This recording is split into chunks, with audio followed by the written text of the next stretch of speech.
Hello friends, आज हम लोग सामाजिक विज्ञान के कुछ क्वेश्चन करने जा रहे हैं। तो मोहनजोदड़ो के आवासीय निवास बने थे, ईंट का बना था। दूसरा क्वेश्चन है, राज्य और केंद्र में वित्तीय विभाजन होता है वित्त आयोग की संस्तुति पर। और तीसरा क्वेश्चन है, ग्रहों की उत्पत्ति की परिकल्पना के संदर्भ में निम्नलिखित में से कौन सा कथन सही है। तो ग्रहों का निर्माण फिलामेंट से हुआ है। याद रखिए, ग्रहों का निर्माण जो है फिलामेंट से हुआ है। नेक्स्ट देखते हैं क्वेश्चन। अगर अच्छा लगेगा तो लाइक कीजिएगा, सब्सक्राइब कीजिएगा और शेयर कीजिएगा, ठीक है। तो भाग पार्ट 2 देखते हैं, जिसमें सोशल साइंस में जो होता है, ठीक है। हिस्ट्री, ज्योग्राफी, पॉलिटी और इकोनॉमिक्स, यानी इकोनॉमिक्स का क्वेश्चन रहता है। पॉलिटी को सिविक्स भी बोलते हैं यहाँ पर, नागरिक शास्त्र, ठीक है।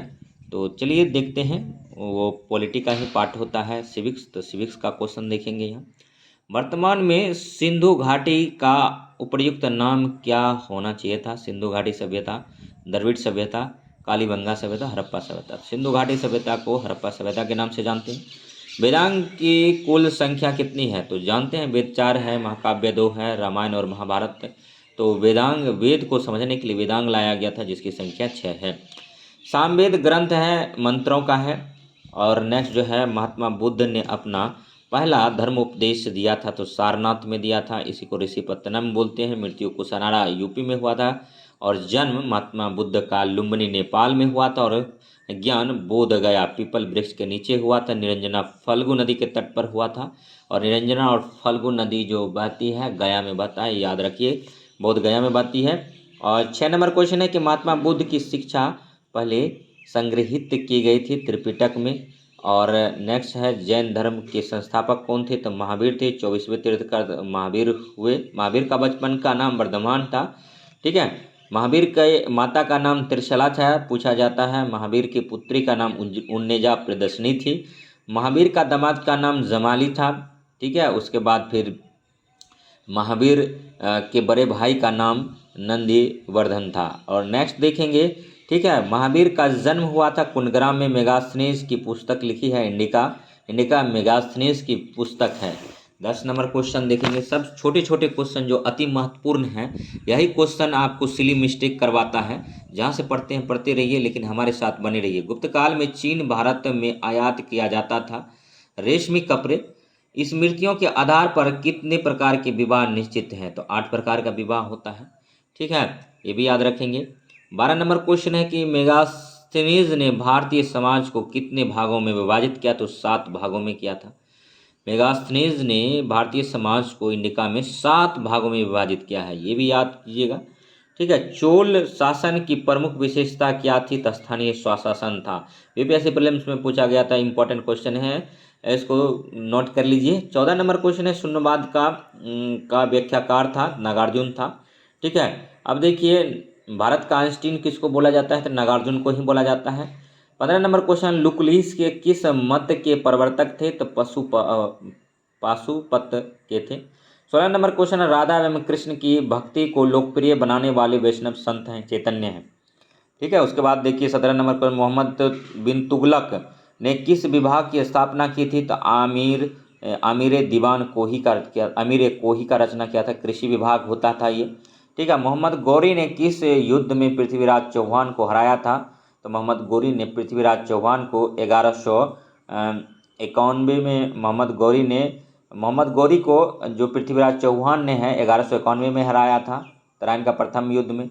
लेकिन यहाँ पर तराइन का द्वितीय युद्ध आंसर होगा, क्योंकि मोहम्मद गौरी ने पुनः आक्रमण किया था और पृथ्वीराज चौहान को हराया था, तो तराइन का द्वितीय युद्ध में। पानीपत का प्रथम युद्ध हुआ था 1526 में। उसका एक ट्रिक है, पा खा चागा। पा से होता है पानीपत 1526, खा से होता है पा खा, मतलब खानवा का युद्ध हो जाता है 1527। और पा खा चा से होता है चंदेरी 1528। और घाघरा का युद्ध हो जाता है 1529। और 1530 में बाबर मर जाता है आगरा में। और नेक्स्ट देखिए, तो नेक्स्ट अब क्वेश्चन है, तैमूर का आक्रमण किसके काल में हुआ था? नसरुद्दीन महमूद के काल में हुआ था। कुबत उल इस्लाम मस्जिद किसने बनवाई थी? तो कुतुबुद्दीन ऐबक ने बनाया था। कुतुबुद्दीन ऐबक मोहम्मद गौरी का गुलाम था। ठीक है, गुलाम वंश जो है दिल्ली सल्तनत पर 1206 से 1290 तक रहा था। ठीक है, उसके बाद फिर आगरा का किला किसने बनवाया था? अकबर ने बनाया था। अलाई दरवाजा का निर्माण किसने किया था? अलाउद्दीन खिलजी ने किया था। दिल्ली सल्तनत में पहला सुल्तान था जिसने सिकंदर ईशानी की उपाधि स्वतः लिया था और 50% दिल्ली सल्तनत पर टैक्स लगाया था, तो अलाउद्दीन खिलजी था। ठीक है, हुलिया और दाग प्रथा का शुरुआत भी इसी से माना जाता है। अस्थायी सैनिक रखा था। ठीक है, और फतेहपुर सीकरी का निर्माण किसने कराया था? तो अकबर ने कराया था। मुगल में सबसे बड़ा साम्राज्य, मुगल वंश का सबसे बड़ा साम्राज्य किसका था? तो औरंगजेब था। औरंगजेब की को जिंदा पीर कहा जाता था और औरंगजेब की मृत्यु 1707 में हो जाती है। ठीक है, उसके बाद फिर वहीं से मुगल वंश का पतन होना स्टार्ट हो जाता है। ठीक है, अब 25 नंबर क्वेश्चन देखिए, किस मुगल सूबेदार ने शिवाजी को पराजित किया था? तो इसका आंसर आप लोग कमेंट कीजिए। ऑप्शन है राजा राम सिंह, जसवंत सिंह, जयदत्त सिंह और मीर जुमला। तो इसका थोड़ा सा अंदाजा नहीं लग पा रहा क्या आंसर होगा। ठीक है, 26 नंबर क्वेश्चन, बहमनी साम्राज्य का प्रमुख वजीर कौन था? तो मोहम्मद गवा था। अमीर खुसरो किसके समय था? तो बलबन के समय था। अमीर खुसरो 7 सुल्तानों का दरबार को देखा था। अमीर खुसरो का बचपन का नाम अबुल हसन है। अमीर खुसरो को तूतीय हिंद तो भारत का तोता बोला जाता था। ठीक है, और दिन ए इलाही का मुख्य उद्देश्य क्या था? तो राष्ट्रीय धर्म स्थापित करना था। मुगल काल में मुफ्ती कौन थे? तो न्यायाधिकारी था। और भारतीय राष्ट्रीय कांग्रेस की स्थापना किस वायसराय के समय हुआ था? लॉर्ड डफरिन के कारण 1885 में होता है। 29 दिसंबर 1885 को मुंबई में ये हुआ था। टोटल 72 आदमी पहुंचे थे। और बंगाल का विभाजन किसके कार्यकाल में हुआ था? तो लॉर्ड कर्जन 1905। सती प्रथा को सती प्रथा को किसने कानून बनाकर बंद किया? तो विलियम बेंटिंग 1829 में राजा राम मोहन राय के सहयोग से सती प्रथा पर बैंड लगाया। तो नेक्स्ट जो है, अब देखिए 33 नंबर क्वेश्चन है, हिंदुस्तान सोशलिस्ट रिपब्लिकन आर्मी का गठन किसने किया था? तो चंद्रशेखर आजाद ने किया था। टैगोर ने अपनी नाइटहुड की उपाधि क्यों वापस की? तो जलियांवाला बाग हत्याकांड के कारण 13 अप्रैल 1919 को जलियांवाला बाग हत्याकांड हुआ। और 1919 में भारत का वायसराय लॉर्ड चैम्सफोर्ड था। ठीक है, और चोरा चोरी के कारण जो है गांधी जी ने चोरा चोरी के कारण असहयोग आंदोलन को वापस लिया था। तो इसमें चोरा चोरी कारण 5 फरवरी 1922। और इस क्वेश्चन का आंसर जो है, टैगोर ने अपनी नाइटहुड की उपाधि क्यों वापस की थी? तो इसका जलियांवाला बाग हत्याकांड के कारण क्या था, ये आंसर होगा। क्रिप्स मिशन भारत कब आया था? तो 1942 में आया था। और चोरा चोरी कांड कब हुआ था? 5 फरवरी 1922 को हुआ था। उसके बाद फिर काकोरी कांड कब हुआ था? 1925, याद रखिएगा। साइमन कमीशन का गठन कब किया गया था? 1927 में। भारत कब आया था? 1928 में। और साइमन कमीशन सबसे पहले कहाँ आया था? मुंबई में। साइमन कमीशन गो बैक का नारा कौन दिया था? लाला लाजपत राय। लाला लाजपत राय को पंजाब का शेर बोला जाता है। लाला लाजपत राय किसके गुरु थे? तो भगत सिंह के गुरु थे, राजनीतिक गुरु थे। ठीक है, उसके बाद देखिए धन निष्कासन के सिद्धांत का सर्वप्रथम किसने विरोध किया था? तो दादा भाई नौरोजी ने किया था। और स्वामी विवेकानंद ने किस वर्ष शिकागो के धर्म संसद में अपना सुप्रसिद्ध भाषण दिया था? 1893 में दिया था। और शेरशाह का मकबरा कहाँ? सासाराम में। शेरशाह का बचपन का नाम पूछा जाता है तो फरीद खां था। और नेक्स्ट जो है, मुस्लिम लीग ने मुक्ति दिवस कब मनाया था? तो कांग्रेस मंत्रिमंडल के इस्तीफा देने पर। ठीक है, उसके बाद देखिए 1932 में पुना पैक्ट में किसका संबंध था? तो पुना पैक्ट जो भारतीय दलित वर्ग का था। और 24 सितंबर 1932 को हुआ था पुना पैक्ट। गांधी और अंबेडकर के बीच में हुआ था और यरवदा जेल में हुआ था। ठीक है, शारदा अधिनियम का संबंध है बाल विवाह से है, विवाह की उम्र को बढ़ाना। ठीक है, उसके बाद देखिए सेंडलर आयोग ने किस विषय पर सिफारिश की थी? तो भारतीय शिक्षा पर। ठीक है, उसके बाद फिर 42 नंबर क्वेश्चन देखिए। 42 नंबर क्वेश्चन, भोसले कहाँ से आए थे? तो इंदौर से आए थे। बक्सर के युद्ध का विजेता कौन था? हेक्टर मुनरो था। बक्सर का युद्ध कब हुआ था? सीधा सीधा पूछा, अगर डेट के साथ तो नहीं पूछेगा, लेकिन फाइनली जो है इस भी पूछ सकता है, तो डेट भी कर लेंगे तो कोई बात नहीं है। बक्सर का युद्ध 1764 में हुआ था। प्लासी का युद्ध 1757 में हुआ था। ठीक है, उसके बाद फिर मीर कासिम इसमें हारा था। ठीक है, उसके बाद फिर देखिए अब जो है नागरिक शास्त्र का क्वेश्चन आ गया। हम बोले थे कि सामाजिक विज्ञान में जो है नागरिक शास्त्र, सिविक्स, इसी को राजनीति शास्त्र भी बोलते हैं, तो इसका क्वेश्चन आएगा। तो यहाँ देखिए, लेक्चर्स ऑन जूरिस्प्रूडेंस किसने लिखा है? ऑस्टिन ने लिखा है। जीवन स्वतंत्रता तथा संपत्ति व्यक्ति के प्राकृतिक अधिकार, यह कथन किसका है? लॉक का है। प्राकृतिक अवस्था में मनुष्य समान आत्मनिर्भरता तथा संतुष्ट, यह कथन किसका है? तो रूसो का है। प्रकृति वापस जाओ, रूसो का ही है। प्रकृति अवस्था शांति, सद्भावना, पारस्परिक सहयोग तथा सुरक्षा की अवस्था है, यह कथन किसका है? लॉक का है। ठीक है, और देखिए, ठीक है, निम्नलिखित में से कौन सा कथन हॉब्स के लिए अनुपयुक्त है? मनुष्य शासन को नियुक्त कर सकता है, यही हो जाएगा। योजना आयोग के पदेन अध्यक्ष होता है, प्रधानमंत्री होता है। योजना आयोग 15 मार्च 1950 को बना था और उसी के स्थान पर नीति आयोग लाया गया 1 जनवरी 2015 से। अब नीति आयोग है, नीति आयोग का पदेन अध्यक्ष कौन होता है? प्रधानमंत्री होता है, ये भी याद रखेंगे। यह कथन किसका है? जो समान हित का अनुपालन नहीं करता उसे स्वतंत्र होने के लिए बाध्य किया जाएगा, रूसो का है। सभी क्वेश्चन इंपॉर्टेंट है, आप ध्यान से बस सुनते जाइए, सुन भी लेंगे तो आपका काम हो जाएगा, लेकिन क्वेश्चन पर मत जाइए कि जैसे तैसे हम बना रहे हैं, समय का अभाव है, उसके बाद फिर आर्थिक स्थिति का भी मतलब इकोनॉमिकल प्रॉब्लम है, तो जैसा भी होता है हम आपको प्रोवाइड कर रहे हैं, तो वीडियो में बने रहिए। यह किसने कहा कि कला एवं विज्ञान के विकास में मानव को खराब कर दिया है? तो रूसो ने कहा है। रूस के राज्य दर्शन में सामान्य इच्छा प्रतिनिधित्व करती है, समान हित की समान चेतना। हॉब्स को व्यक्तिवादी कहा गया है क्योंकि वह राज्य के विरोध की अनुमति देता है। ठीक है, और प्लेटो के रिपब्लिकन में न्याय निहित है, तो जीवन में अपने स्थान के कर्तव्यों को करने में। और भारत में प्रतिनिधि सरकार की बुनियाद डाली थी 1861 के भारतीय परिषद अधिनियम ने। और लॉक ने इस विचार का समर्थन किया कि संवैधानिक सरकार होनी चाहिए। और 57 नंबर क्वेश्चन है, फांसीवाद से उदय होता है, उग्रवाद का होता है। फांसीवाद से किसका होता है? उग्रवाद का होता है। और 58 नंबर क्वेश्चन है, अध्यक्षात्मक शासन प्रणाली आधारित होती है सरकार के विभिन्न अंगों के बीच सत्ता को पृथक करने में। ठीक है, तो अब देखेंगे नेक्स्ट क्वेश्चन, हम फटाफट करते जा रहे हैं। हम पहले ही बोल चुके हैं कि अभी संसाधन का थोड़ा अभाव है, इसीलिए अभी जो मेरा मेन मकसद है वो मतलब आपको रिवीजन करवाना है। तो रिवीजन किसी भी फॉर्म में हो सकता है, इतना ज़्यादा क्वेश्चन इतना मिनिमम टाइम में कोई भी यूट्यूबर नहीं कराएगा आपको। ठीक है, दबाव समूह कौन सा तरीका नहीं अपनाते हैं? संगोष्ठी का, प्रचार का, लाइविंग का और चुनाव लड़ना। ठीक है, महात्मा गांधी के राजनीतिक गुरु कौन थे? तो गोपाल कृष्ण गोखले थे। गोपाल कृष्ण गोखले के गुरु कौन थे? तो MG रनाडे थे, याद रखिएगा।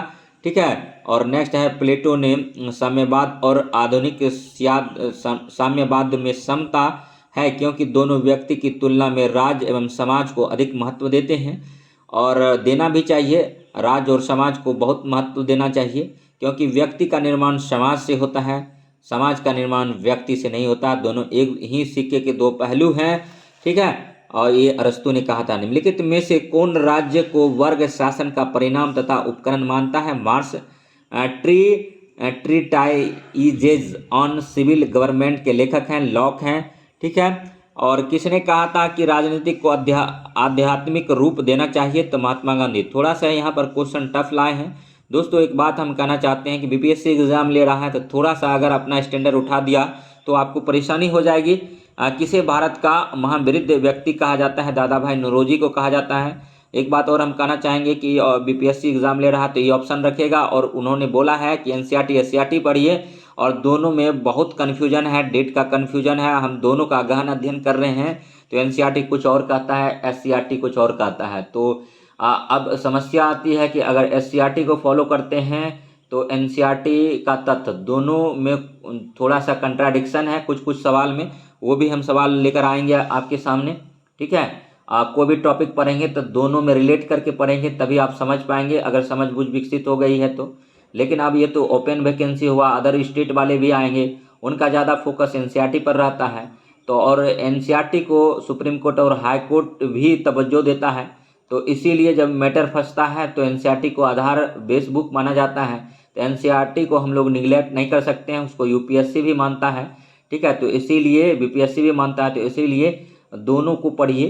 कंट्राडिक्शन वाला सवाल भगवान से प्रार्थना कीजिए कि नहीं आए एग्जाम में, नहीं तो आपका 5-6 क्वेश्चन बर्बाद होने वाला है। और इसी जगह कोई दूसरा व्यक्ति लीड ले लेगा, तो इसीलिए सभी पोर्शन को आपको पढ़ना होगा। मैथ को भी लगाइए, रीजनिंग को भी लगाइए, और फिजिक्स केमिस्ट्री बायोलॉजी को भी लगाइए, ईवीएस को भी लगाइए। ईवीएस जो है बेसिक भी देखिए और ईवीएस स्टैंडर्ड लेवल तक का देखिए, ठीक है। उसके बाद फिर देखिए क्वेश्चन पर आते हैं। बीच बीच में बोलते रहेंगे, नहीं तो बोलेंगे तो पता चलेगा क्वेश्चन मतलब कम करवा पाए, ठीक है। तो किसने कहा था कि राजनीतिक को आध्यात्मिक रूप देना चाहिए? तो महात्मा गांधी ने कहा था। किसे भारत का महावृद्ध वयोवृद्ध व्यक्ति कहा जाता है? तो दादा भाई नौरोजी को कहा जाता है। ओल्ड मैन गांधी के नाम से जाने जाते हैं। और भारत का संविधान पूर्ण रूप से कब तैयार हुआ था? 26 नवंबर 1949 को हुआ था। लागू कब हुआ? 26 जनवरी 1950 को हुआ, ठीक है। निम्नलिखित प्रस्तावों में से किसका संबंध संघीय बजट से है? तो कटौती प्रस्ताव का है। और 68 नंबर क्वेश्चन, निम्नलिखित में से कौन मौलिक अधिकार नहीं है? तो संपत्ति का अधिकार जो है कानूनी अधिकार बना दिया गया है, हम लोग जानते हैं, ठीक है। और निम्नलिखित में से कौन सा राज्य सूची में है? रेलवे पुलिस जो है राज्य सूची में है। निगम कर, आर्थिक सामाजिक नियोजन, जनगणना, ये सब जो है राज्य सूची का विषय नहीं है, ये संवर्ती सूची का विषय है, याद रखेंगे। और नेक्स्ट जो है अब देखिए, गांव में पंचायत का गठन आर्टिकल 40 के तहत होता है। काम करने का अधिकार जो है आर्टिकल 41 है इस क्वेश्चन के अनुकूल। और समान नागरिक संहिता आर्टिकल 44 है। और कृषि एवं पशुपालन का गठन आर्टिकल 48 है। और बिहार में शराबबंदी है, कब से है ये कमेंट कीजिए। और किस आर्टिकल से है? तो आर्टिकल 47 के तहत बिहार में शराबबंदी है, ये भी याद रखेंगे, ठीक है। उसके बाद देखिए 71 नंबर है कि अंतर्राज्यीय परिषद के निर्माण स्रोत क्या है? संवैधानिक प्रावधान है। लोकसभा की बैठक समाप्त की जाती है तो विघटन द्वारा, सत्रावसान द्वारा, स्थगन द्वारा। तो प्रयुक्त तो तीनों मेथड से किया जाता है लोकसभा का विघटन। बिहार में लोकसभा सीट कितना है? 40 है, ये भी हम करा दिए, ठीक है। उसके बाद देखिए भारतीय संचित निधि पर किसका नियंत्रण रहता है? तो भारत के वित्त मंत्री का रहता है, अधिकृत मंत्री का रहता है, महानियंत्रक एवं महालेखा परीक्षा कैग का होता है। कैग आर्टिकल 148 में आता है, ठीक है। और ठीक है, वित्त आयोग का आर्टिकल 280 है। अब देखिए नेक्स्ट है कि 74 नंबर क्वेश्चन है कि भारत में कार्यवाहक मुख्य न्यायाधीश की नियुक्ति कौन करता है? तो राष्ट्रपति करता है, ठीक है। उसके बाद देखिए क्वेश्चन है कि लाभ का पद किसके द्वारा परिभाषित किया गया है? तो सर्वोच्च न्यायालय के द्वारा किया गया है। किस प्रथम स्पीकर के खिलाफ अविश्वास प्रस्ताव आया था? तो जीबी मावलंकर।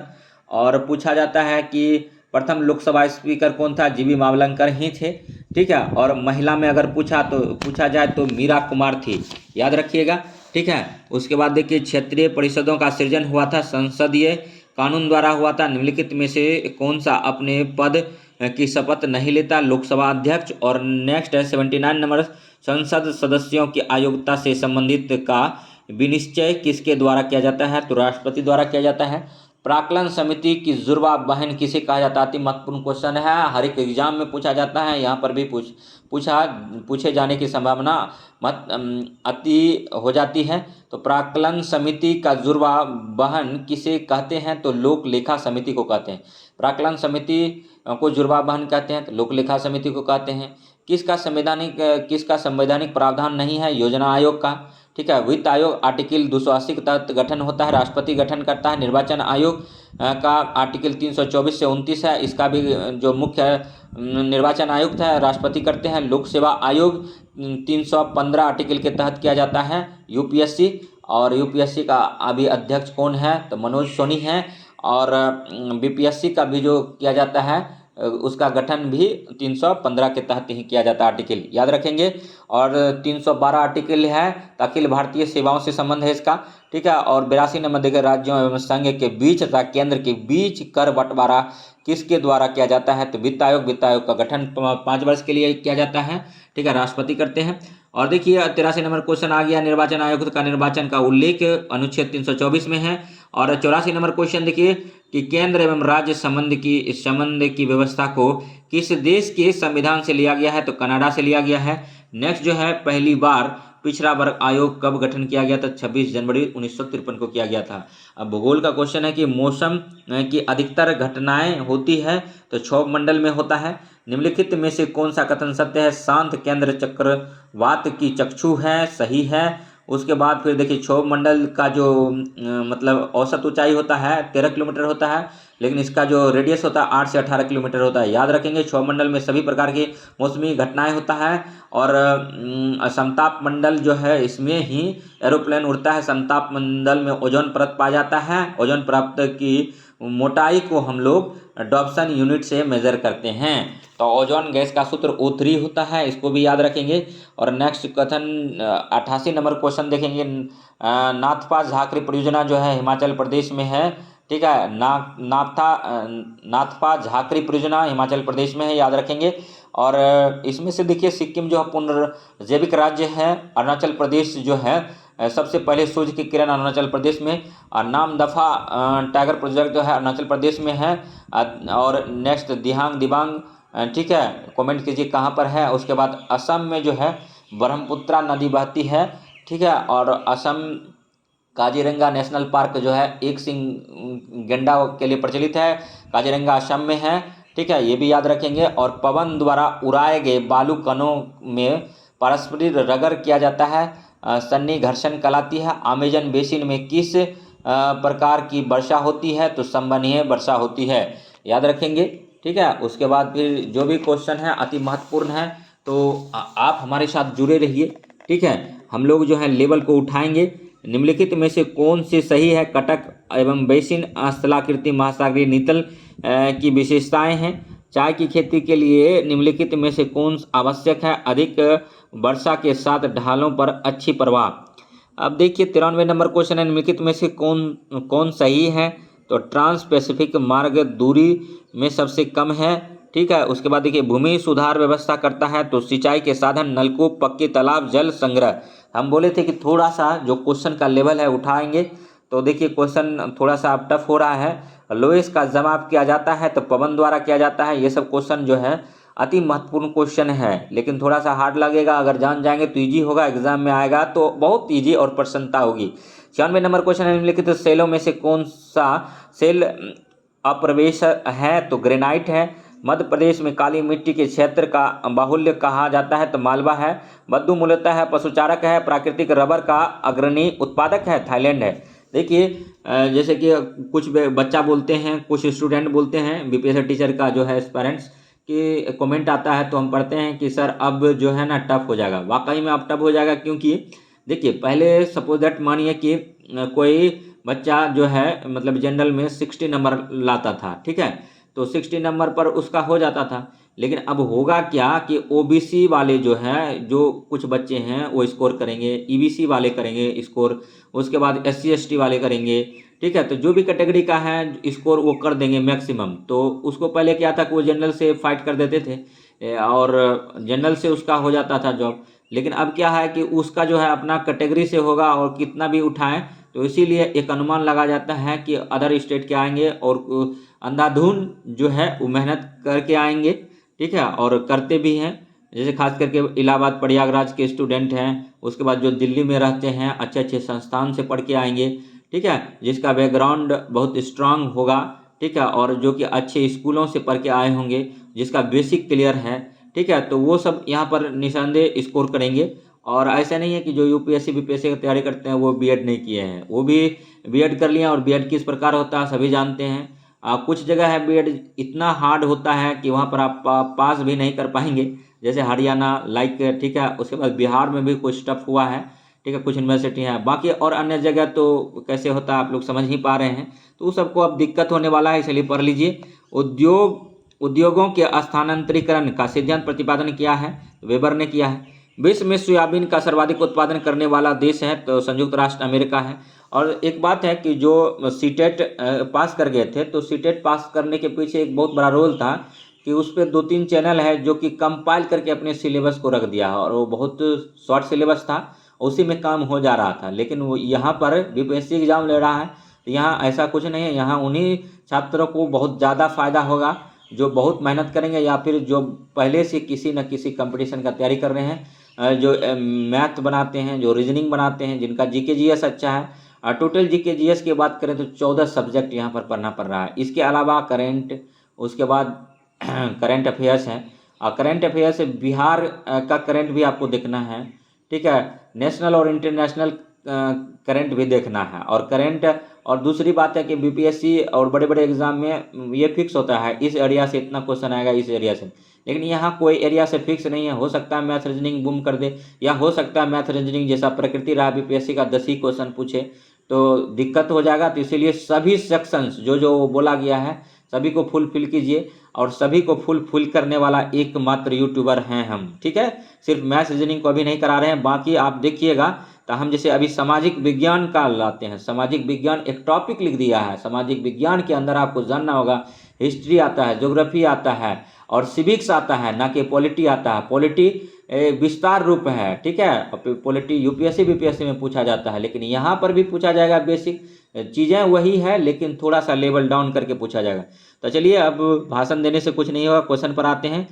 कील नहर निम्नलिखित में से किसके बीच है? उत्तरी सागर को बाल्टिक सागर से जोड़ता है। और निम्नलिखित में से कौन सा सर्वोत्तम लौह अयस्क है? तो मैग्नेटाइट है। वह स्थान जहाँ भूकंप की उत्पत्ति होती कहलाता है प्रति ध्रुवस्थ स्थान। और भारतीय मानक समय IST तथा ग्रीनविच माध्य समय GMT के बीच अंतर है तो 5.5 घंटा। लेकिन हाँ, खास करके जो महिलाएं हैं, जो कि महिला कैंडिडेट हैं, उनसे मेरा अनुरोध है कि आप लोग घबराइए नहीं। आपका सीट जो है 50% रिजर्व है, ठीक है। और आप लोग जो है 60%, ये 55 से 60% के बीच इसको रखने का कोशिश कीजिए, तब आपका जॉब पक्का है, श्योर है। तो इसके लिए क्या है, जिसका मैथ रीजनिंग ठीक है वो मैथ रीजनिंग पर ही पकड़ बनाए, समय कम है। और जिसका नहीं है वो मैथ रीजनिंग पर इतना कम समय में रीजनिंग पर बना सकते हैं, लेकिन मैथ के कुछ टॉपिक पर बना सकते हैं। लेकिन होल सिलेबस आप कवर करने के चक्कर में जीएस छूट जाएगा। जीएस आपको नंबर देता है और एक कॉन्फिडेंस देता है एग्जाम में। तो जीएस हम करा रहे हैं, सारा मेरा वीडियो देख जाइए। और मेरा जो है मतलब वीडियो का जो प्लेलिस्ट नहीं बना है और कई वीडियो बना दिए, तो आप जो है मेरा चैनल को सब्सक्राइब कीजिए और उसके बाद मेरा वीडियो पर क्लिक कीजिए, सारा वीडियो आएगा। और कुछ में क्या है, समय के अभाव के कारण हम, ठीक है, बोल दिए हैं। और ठीक है, उसके बाद उसको भी देखिए। उसमें कहा है कि एक वीडियो अगर 1 घंटा का है तो उसमें हम तकरीबन 500 से 600 क्वेश्चन करा दिए हैं स्पीड के साथ। यहाँ पर रिवीजन होगा, सुनिएगा, दिमाग में रहेगा, दिमाग में गूंजता है 1/10 सेकेंड। उसके बाद कहीं ना कहीं छप जाता है माइंड में।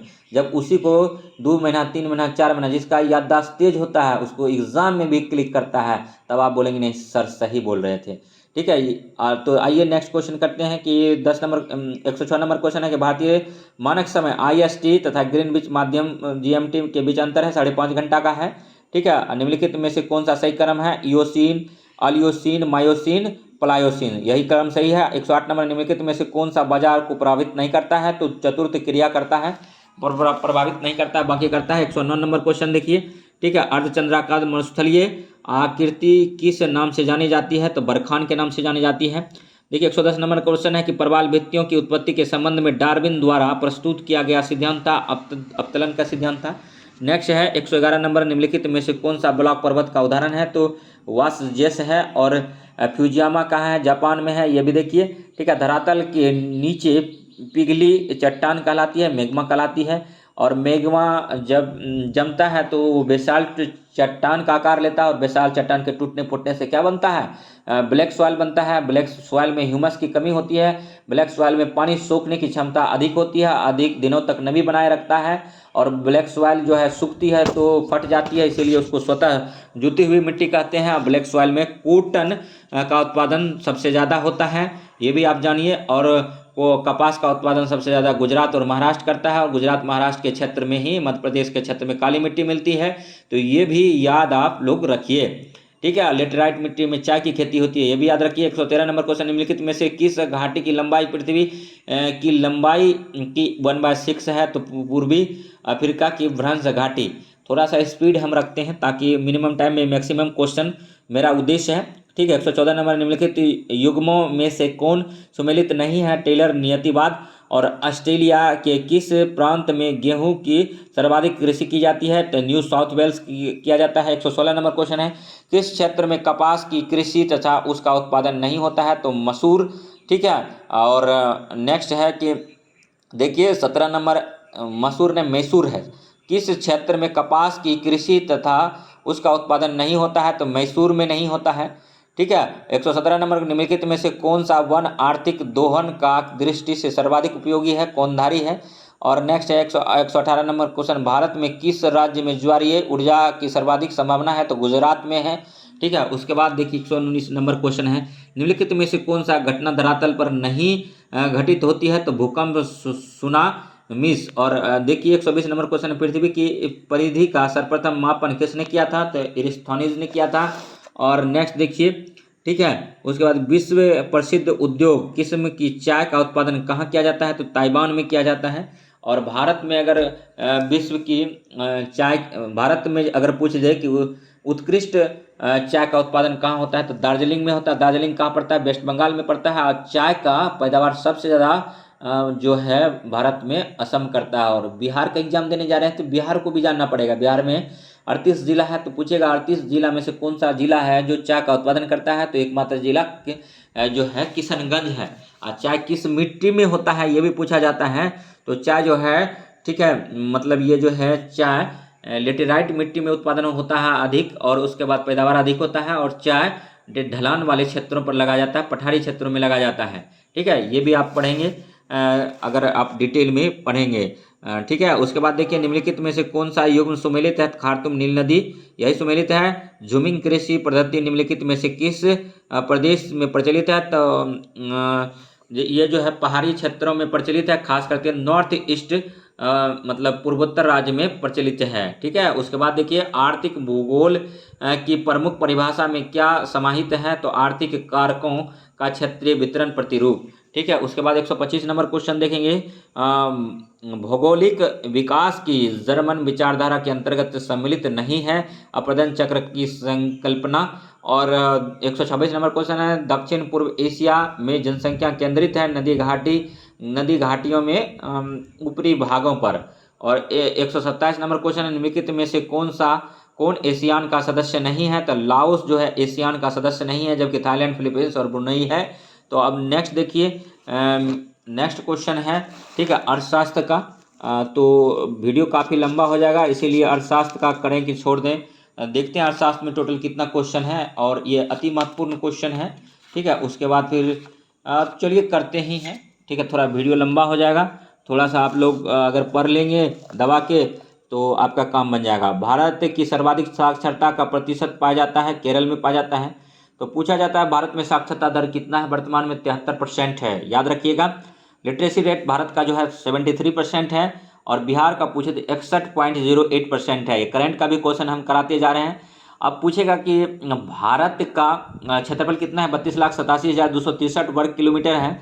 वहीं पर आप बिहार का एग्जाम देने आ रहे हैं तो बिहार का क्षेत्रफल पूछ देगा। तो बिहार का बच्चा तो आसानी से कर लेगा, 94,163 वर्ग किलोमीटर है। बिहार में गंगा नदी कुल 9 मतलब बिहार में गंगा नदी जो है कुल 12 जिलों से होकर बहती है। ठीक है। इसका लेंथ जो है 445 किलोमीटर है। अब ज़्यादा बिहार में नहीं घुसेंगे, इसीलिए थोड़ा सा हम क्वेश्चन को आगे बढ़ाएंगे। ठीक है। उसके बाद देखिए यहाँ पर थोड़ा सा क्विट करते हैं क्वेश्चन। ठीक है। अब देखिए भारत में रेपो दर का संबंध है सरकारी प्रतिभूतियों से है। ठीक है। और निम्नलिखित में से कौन सा तत्व मानव विकास सूचकांक का नहीं है? तो मानव विकास सूचकांक जो है HDI इसको बोलते हैं, ह्यूमन डेवलपमेंट इंडेक्स, इसको जो है UNDP द्वारा जारी किया जाता है। और इस मानव विकास सूचकांक का आधार क्या है? तो इसका 3 आधार है, जान जाइए आज।